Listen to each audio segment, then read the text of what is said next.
Yo, what's up, everybody? My name is D Flawless, and welcome back to another TWAB reading. This week at Bungie for November 3rd, 2022 is written for us by Hippie. Let's get into it. This week at Bungie, we have a little chat about Guardian abilities in the next step of evolution with a little side of candy, naturally. It is the last week of Festival of the Lost, after all. This week, we're diving deeper into what's next for abilities with the arrival of Season 19 next month. It's good to reflect sometimes, but it's also important to not stay in the past. So come with us on a nifty little journey, if you will, into the world of abilities, where they've been, where they are now, and where they're going in the near future. We're also teasing a new dungeon that's ready to rock for next season, a message to our console players, and another shot at shaping the next weekend of Trials of Osiris. But before we dive into what's going on in the world of Destiny, we did want to take a moment to talk about recent events. Both the crowd crush in Seoul, South Korea, and terrible bridge collapse in Morbi, India resulted in tragedy and loss of life. Our hearts are heavy for those affected, especially when looking at the scale of such a tragedy. For any fellow Guardians interested in reinforcing disaster readiness and response efforts worldwide, disaster response workers are moving tirelessly to provide ongoing rescue assistance. In addition, organizations like Direct Relief and Team Rubicon work hard to support affected communities in the form of a large-scale infusion of medical aid and supplies. For those affected, our hearts are with you during such a trying time. Eyes up, Guardian. Okay. To abilities and beyond. There's no doubt that few things feel as satisfying as thunder crashing through an enemy as a bad A Titan, becoming a tether god as a strategic hunter, or changing the entire battlefield with an expert Shadebinder Wardlock. That being said, the role of abilities has evolved since the start of Destiny, and that evolution is far from over. Going over some of the planned ability changes coming in the future is our talented Sandbox team, including reflecting back on the road so far and what awaits in Season 19. Sandbox team. Hey folks, Sandbox team here to talk through some of the changes we have lined up in the Abilities Sandbox for Season 19's launch. Before we get into the specific changes, we want to reflect on the last year of ability changes and talk about our goals for this update. Last December, we released Update 3.4.0, which reduced ability cooldown rates across the game with a goal of reducing focus on abilities in high-level Crucible modes like Trials and Survival. We also wanted to reduce the number of low-cost abilities that could down a Guardian in one hit. For additional context, prior to Update 3.4.0, the Super Energy Economy at the time promoted extremely passive play in high-level PvP activities to secure guaranteed round wins with the use of roaming supers. Ability cooldowns within each slot were identical, and cooldowns were not something that could easily be changed to help balance ability potency. The Subclass 3.0 updates were in the works, and adding build crafting options and additional combinations of perks, abilities, and keywords was unavoidably going to create power spikes that were not present outside of supers in the preset subclass options. To address the first point, with the changes to Trials, reduced round timers, the addition of zone capture as a Trials variant, and the systemic changes to super cooldown times, this is no longer something we're particularly concerned about. Though there are some outliers at the very low and very high ends of the recharge tiers we're looking at. Giving cooldowns independent timers solved what was stated in the second bullet above. To reiterate the third point, this work was done to give us additional runway for the Subclass 3.0 updates. Without the 30th anniversary tuning pass, the ability energy economy would not be sustainable in a post-Subclass 3.0 world with additional build crafting options and an enormous combination set of abilities and perks. Instead, the uptime of neutral game abilities has taken the spotlight as the most vocal pain point for our players, particularly in Crucible. In the long term, we plan to do another holistic pass on the ability energy economy economy to bring outliers in line and get our baseline closer to the 60-40 gunplay abilities goal we have laid out previously for the Crucible, and better enable our PvE activities to challenge players while letting subclass fantasies shine through. To set expectations now, that is not what the Season 19 abilities update is. Any large-scale ability energy economy tuning would be on a post-Lightfall time frame, so we can include Strand in our holistic review. For Season 19, our primary goal is to more closely normalize the power of our existing subclasses, giving us a more standard baseline that we can use for future tuning. This is coming in the form of targeted updates to outliers on the high and low ends of the light subclasses and stasis. Let's get into it. Solar. With Solar 3.0, one of our goals was to get persistent healing in a place where it felt valuable in high-level PvE. However, with the updates to Resilience that released alongside Solar 3.0, Restoration has proved to be too powerful for our current suite of activities and has been a particular pain point in high-level PvP. To that end, we're making a small adjustment for Restoration ×1 and a larger adjustment for Restoration ×2 to make sure that a careless player can still be punished by an opposing guardian or a particularly crafty PvE combatant. Restoration ×1 base healing rate reduced from 25 to 20 health per second, 40 health per second in PvE activities, down from 50. Restoration ×2 base healing reduced from 40 to 32.5 health per second, 65 health per second in PvE activities, down from 80. No longer stacks with healing rifts healing. The stronger heal over time value is prioritized and will stop the weaker heal over time from taking effect. So Restoration is getting nerfed. Sound off in the comments below the like button. Let me know what you think about that. Overall, we're content with the potency of Radiant and its place in the sandbox, but in its current state, its uptime has no meaningful drawbacks. So we're making a few changes to the Solar Fragment suite to reduce that uptime. Ember of Torches. Radiant base duration reduced from 10 seconds to 8 seconds, now applies a -10 discipline penalty when equipped. Ember of Solace now provides a bonus 50% to radiant duration rather than a flat 5 seconds. Note, this is consistent with its behavior with Restoration. So Radiance is getting a slight nerf in terms of uptime, 10 seconds down to 8 seconds. Sound off below the like button on that one. Let me know what you think about the Radiant time nerf. Next up is Knock 'em Down. This aspect does a lot of work, most of it being passive in the background. While we're happy with its use as a neutral game tool to throw an absurd number of knives in target-rich environments, its benefits to the Gunslinger's supers are currently overloaded. In particular, the overlap in benefits between Deadshot and Marksman's Golden Gun muddies their identities. The bonus duration on Deadshot resulted in a few too many 7th, 8th, and 14th column videos for our comfort.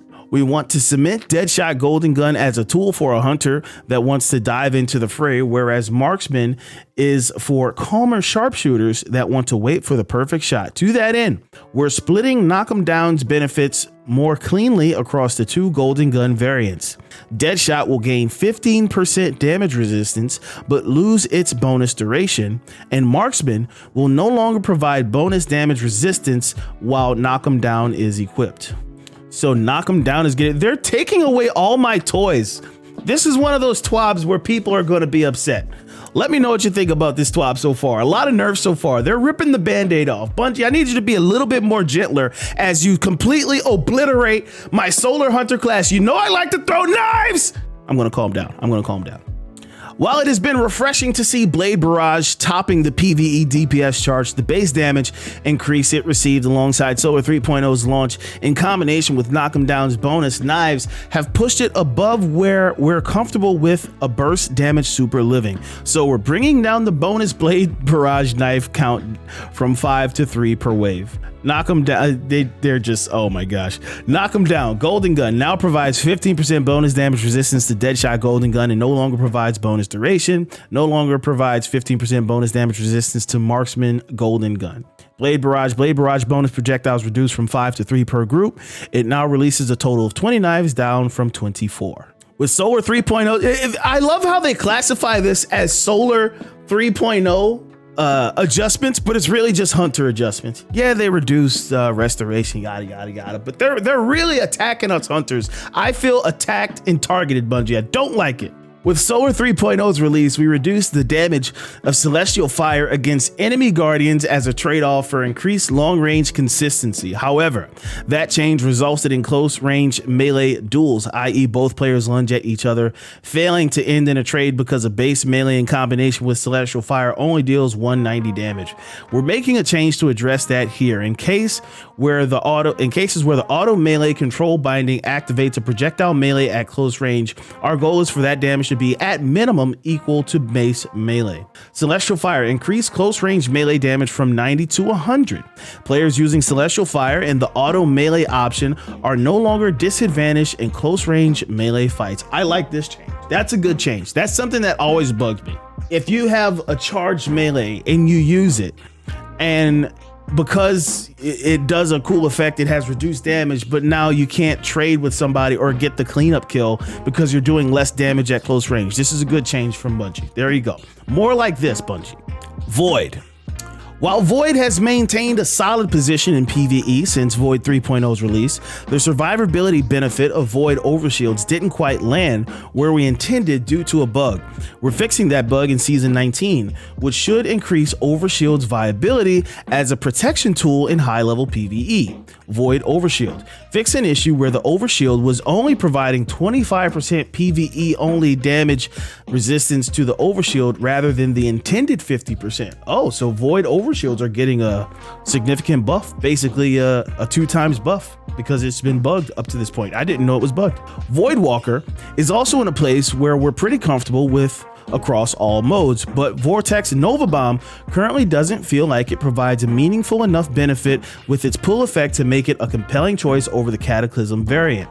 We've also observed that players frequently undershoot their intended target in the Crucible, especially if that target is moving quickly. We've made a few targeted changes here to address this, but we'll be keeping an eye on it going forward to make sure it's hitting the mark. Nova Bomb Vortex. Increase initial projectile speed by 21%. Increase radiance of the inward pull on impact by 17%, and increase strength of the inward pull on impact by 20%. So Vortex Nova Bomb is getting a buff to projectile speed and the pull effect. For Sentinel Titans in Season 19, we're making a change to Shield Bash to make its suppression effect more consistent when the user impacts a fast-moving target in PvP. Its current implementation results in too many whiffs on quick targets, especially while the target is airborne. Shield Bash, improved reliability of applying suppression. With Void 3.0's release, we made significant changes to both Shadow Shot super variants.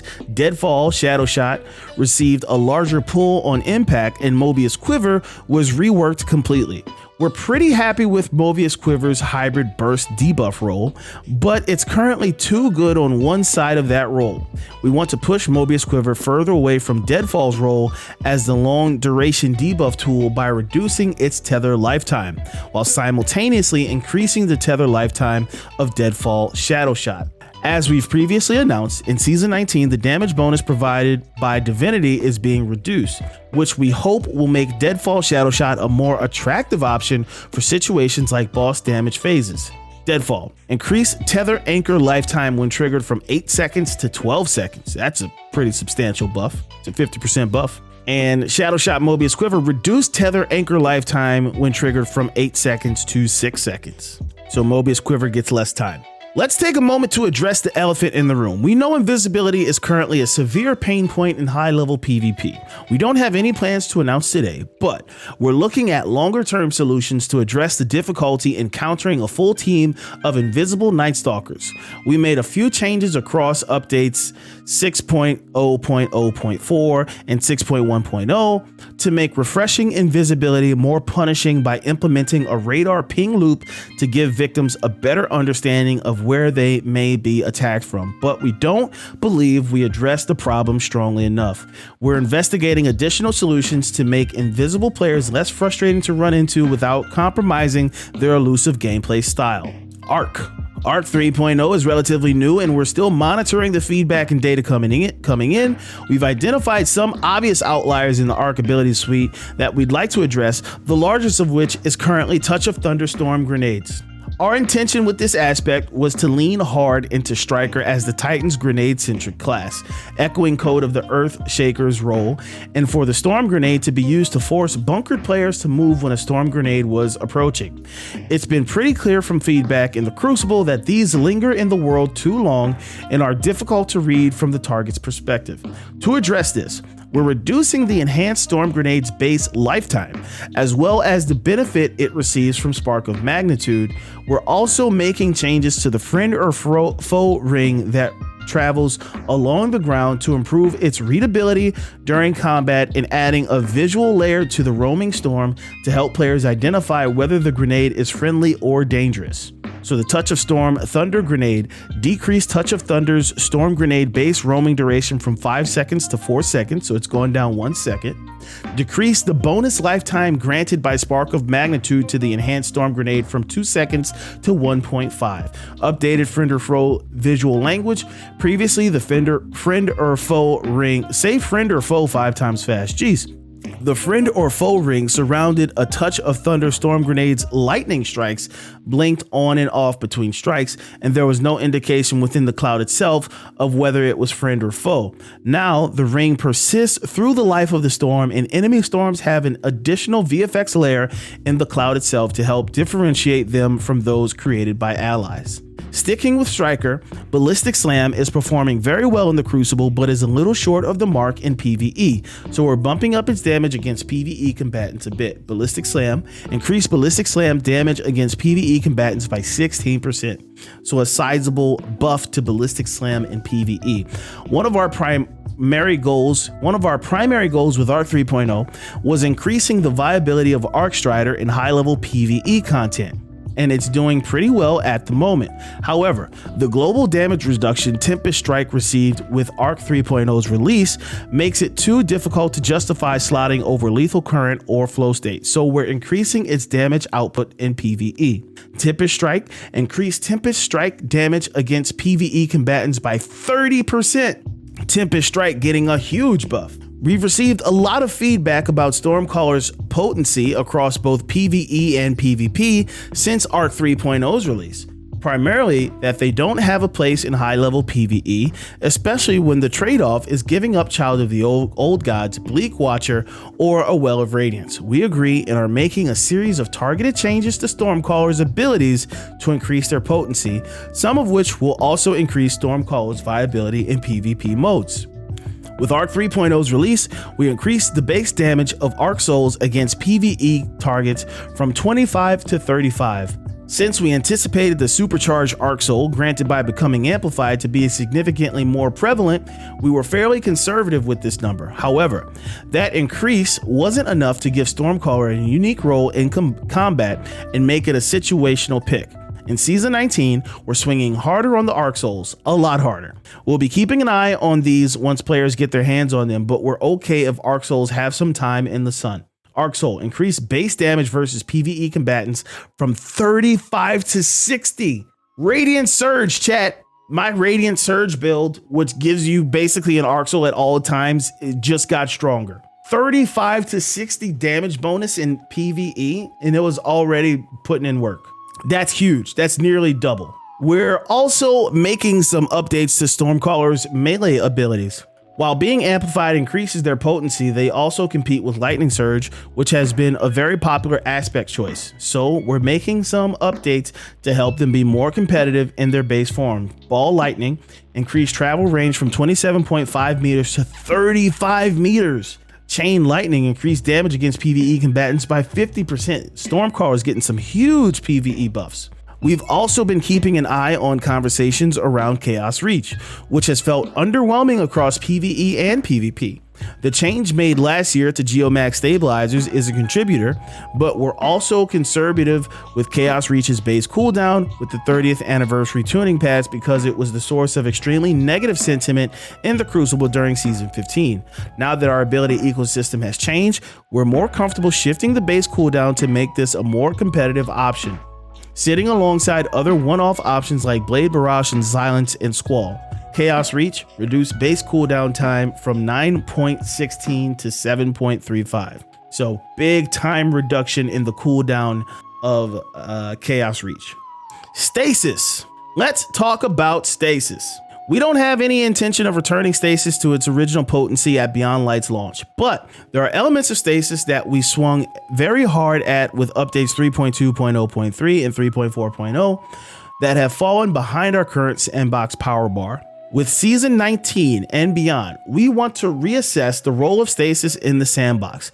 These are the changes we felt we could make safely right now, but we'll be continually evaluating as we move forward. Our first targeted change is to the slow status effect. In its initial form, slow did too much and penalized too many facets of players' performance, but we aren't happy with its current form, which just feels like a stepping stone to freezing your target.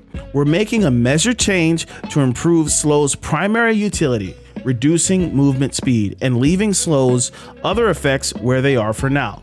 Stasis slow, increase movement speed penalty while slowed by 10%. Cold Snap grenades has been falling under our reliability target for some time now. While things like Osmiomancy gloves help solve that problem, Cold Snap fails to find even slow-moving targets often enough that we felt like a change was necessary. We'll be watching this closely to make sure its potency in PvP doesn't creep back up above our target. Cold Snap Grenade. Cold Snap Seeker can now adjust its trajectory for 0.5 seconds after creation, rather than immediately finding a target and traveling toward their last known position. With the Dustfield Grenade, we felt it doesn't currently punish players in its area of effect who fail to relocate quickly enough. We're slightly increasing the rate at which Dustfield applies slow stacks to enemy guardians so that there is a bit more urgency when a player gets caught by a well-aimed grenade. Dustfield Grenade increase slow stack application rate on players by 13%. Due to its potency at launch, Stasis has a significant number of single fragment slot aspects, particularly on the Revenant Hunter. We took this opportunity to review the single slot Stasis aspects across Revenant Hunter and Behemoth Titan and found that a couple of them didn't make sense in the current sandbox, so we're bumping these up to 2 slots each. Revenant Hunter Winter Shroud fragment slots increase from 1 to 2, and Behemoth Titan Cryoclasm fragment slots increase from 1 to 2. Let's go! I called this literally yesterday.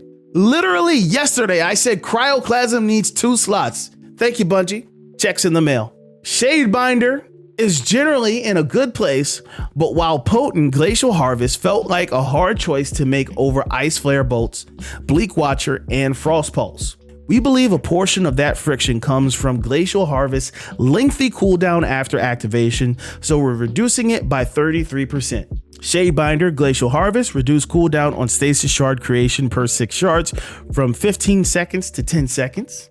A piece of feedback we heard a lot since Stasis launch was Shadebinder's inability to quickly shatter frozen targets with tools like Cryoclasm or Shatter Dive. The Whisper of Rending Fragment was intended to be a tool Shadebinders could use to make the conversion easier, but in the current sandbox requiring a kinetic primary to be equipped felt too restrictive, so we're making this work on all primary weapons. Whisper of Rending now provides bonus damage to stasis crystals and frozen targets for all primary ammo weapons rather than just kinetic primary ammo weapons. That's a good change. Phew, that's it. With the amount of changes we've made to abilities in the last year, we're still assessing the current state of the sandbox so we can make broader scale changes following Strand's release next year. While we can't always take action immediately, we're always listening and digesting your feedback as it comes in. Great communication and feedbacks from the Sandbox team. Let's get a round of applause for those guys and gals working hard, taking in the feedback, applying it. Most of the changes I like. Obviously, everything about the hunters being nerfed, we can just throw that out. But everything else we can keep. New dungeon, who dis? A new dungeon is on the way, and while we do want to keep the details close to the chest so that the day one experience can be exciting and new for all, we did, at the very least, want to share when you can get adventure ready for Season 19. The new dungeon will drop on December 9th at 9 a.m. Pacific time, and the first Friday of the new season. In this new in-game activity, you'll be able to... a little teaser. The lighthouse is haunted. It's that time again, time to get out there and make Saint 14 proud. But those itching for a specific map to make its way into the next Trials rotation before making that play for the Lightfall, you'll have another shot at shaping where the battle will go down on November 7th. Players who receive Bungie emails will be able to vote for which map they'd like to see in the upcoming Trials Lab rotation between Anomaly, Cauldron, and Pacifica. When you get that email, you'll see a snazzy little image like the one above. Click on the map you'd like to cast your vote on, and we'll have those results faster than you can panic dive away from an errant dustfield grenade. And by that, we mean that the new map will be set on November 11th with an official announcement in that week's TWAB. One last thing. If you want to get in on the voting action, make sure that you have opted into receiving our emails and have logged into the play season of Plunder. Here we go. A mentor and a moderator walk into a Bungie bounty. Stop us if you've heard this one. Last week, we shared our first round of mentors and Bungie moderators that are ready to get out there and let you, well, pew them in the face for some sweet digital loot and a new Bungie bounty. And by digital loot, we're talking that coveted emblem. If you need a quick refresher on what Bungie bounties even are, it's where you, the players, are tasked with diving headfirst into the world of Destiny 2 once more to find us, or in this case, our highlighted moderators, and kick butt and take names in a specific activity. Do that successfully and you'll net yourself this bad boy, and it's the Bungie bounty emblem. Below is the latter half of our moderators taking to the streets to make us proud. To see the first part of the schedule, you can mosey on over to last week's TWAB to see who is on the roster. You may even recognize some of the names if you hang out in the Bungie forums. We'll be taking on PvP and PvE alike for this Bungie bounty, but our mods will also be running some haunted sectors between Halloween is only over if you're a coward. I said what I said. And there you go. More times for you to track down those Bungie bounties. I won't read them like I did last time, but they're in the TWAB. You can go check it out. As a reminder, because we want you to shoot your shot, but we also don't want you to be disqualified from the goods if there's no reason to be. Here's what you need to keep in mind. Players must match with a Bungie bounty targeted during their time slot and win or complete the match. If you are on the same team, you're tasked with helping our Bungie bounty achieve victory. If you're matched against them, you'll need to try your hardest to defeat them in battle. If this is a PvE activity, you must complete the activity to be eligible for the emblem. Added note from the team: habitually quitting activities during these bounty timeframes can result in disqualification. Leaving too many matches can also result in your account being suspended from activities. We want you to have fun and we want them to have fun, so please keep it respectful, sassy, and classy. Pawning ain't easy, but it's a good time if everybody is cool about it. Like stealing candy from a space grandma. Hi, it's your local Halloween fanatic. How you doing? Feeling all right? Drinking enough water? Good. While we've got you here, we did want to go ahead and offer up a reminder to wrap up any unfinished business in the tower, because it's the last week of Festival of the Lost before Mariah Carey's unavoidable takeover, and Space Grant Eva returns with some fresh baked goods and that holiday cheer. It's not too late to get out there and earn an even guild if you're feeling spicy. That's spiff-tastic new Ghost Rider title and earn some more goodies for your skills at taking out murderous walking jack-o'-lanterns. A completely normal week, so stop asking questions, Glenn. For those that are still working on their titles and event cards, you have from now until next reset on November 8th to make it happen. You can do it. Eva told me so. Now for the fun part, we art, mask, pumpkins, and kick A Guardians. Oh my. So we got some art of the week. Congratulations to those members of the community for their art submissions. Some real cool stuff. Encourage you to go check it out. Lots of Festival of the Lost themed artwork. Pretty cool. Heads up for our PlayStation 5 players. Heads up, PlayStation Guardians. We've noticed a notable number of PS5 players playing the PS4 version of Destiny 2 on their current generation consoles. For the optimal experience for PlayStation goodness, make sure to check out this resource here to upgrade to the free PS5 version. Speaking of consoles, while we're talking about the Destiny 2 experience on console, we've got another update from the team on some changes that we want players that are playing on previous generations of PlayStation and Xbox systems to be aware of. Here's what you need to know about what's changing when Lightfall releases on February 28th, 2023. We have modified some textures on PS4, PS4 Pro, Xbox One, Xbox One X to reduce their memory footprint with minimal quality degradation. And then we have some before and after shots. So they're just updating some textures. You can go check out those. We have the player support report with known issues, hot fixes, bugs, and things like that. You can check that out. We have movies of the week. Congratulations to Nolid for movie of the week. Slavic Ketchup, congratulations. Congratulations to Ash Roberts, and some more artists of the week. Gamma won artist of the week. Very nice. We love Gamma here. Some more art submissions. You can check those out in the TWAB. And I believe, yeah, and that's a wrap on our latest blog effort. Not really sure how we've already arrived at November, but we shall reward ourselves with post-Halloween discounted candy because it's like a little gift and you don't need to worry about all the chocolate on our faces, okay? It's called self-care. Anyway, we appreciate you tuning in to another week of updates and hope you're enjoying getting your mask on with friends in the tower. Before we set y'all loose to do what Guardians do, just a friendly hippie reminder to make sure you're drinking tons of water. Do something a little nice for yourself because you deserve it. And remember to always keep that kindest foot forward. See you next week, friends. I should go hippie. And that is this week's TWAB. Sound off in the comments below the like button about what you think about all the sandbox changes announced. Give me your predictions for the dungeon and let me know in general what you think about this week's TWAB. But that's it for me. That's it for the video. Thank you so much for watching. And until next time, peace out.